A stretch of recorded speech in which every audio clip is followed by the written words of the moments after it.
एक सुनार की असमय मृत्यु हो गई। उसकी शादी हो चुकी थी और उसे एक छोटा बेटा भी था।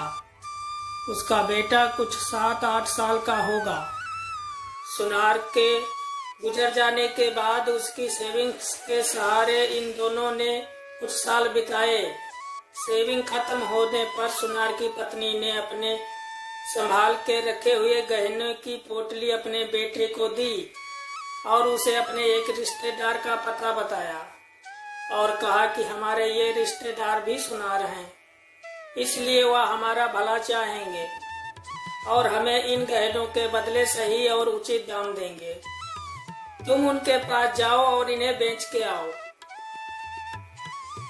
बेटा माँ के समझाए अनुसार अपने रिश्तेदार सुनार के दुकान पर पहुंच गया। गहनों की पोटली उन्हें देते हुए सारी घटना बताई और सुनार के जवाब का इंतजार करने लगा। रिश्तेदार सुनार ने थोड़ी देर तक गहनों का अच्छी तरह से निरीक्षण किया और उन्हें वापस पोटली में रख दिया। उन्होंने लड़के से कहा कि अभी इनका दाम अच्छा नहीं मिलेगा।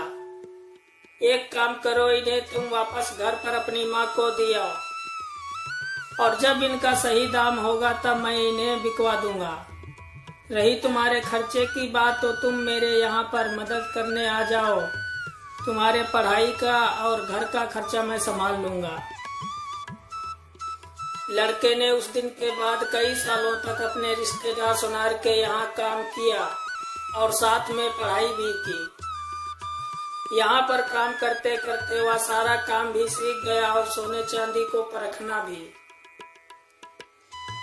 एक दिन सुनार ने लड़के से कहा, अब सही दाम है इसलिए तुम वह गहनों की पोटली लेकर आओ। लड़के ने घर जाकर अपनी माँ से वह गहनों की पोटली मांगी, क्योंकि वह अब सोने चांदी को अच्छे से परखना जानता था।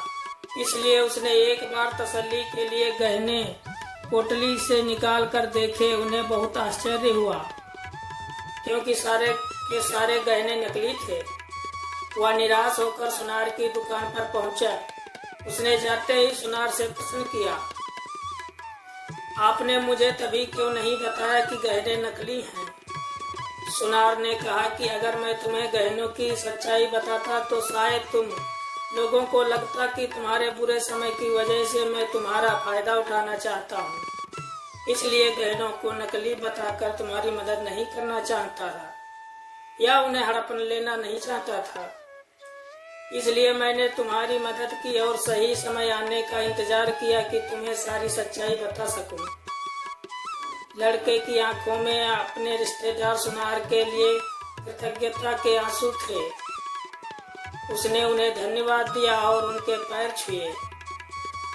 दोस्तों, हम में से कई लोग कहते हैं कि रिश्तेदार मतलबी होते हैं या रिश्तेदार हमारे काम कभी नहीं आते। माना कि सभी रिश्तेदार इस सुनार की तरह नहीं होते, लेकिन सभी रिश्तेदार मतलबी भी नहीं होते।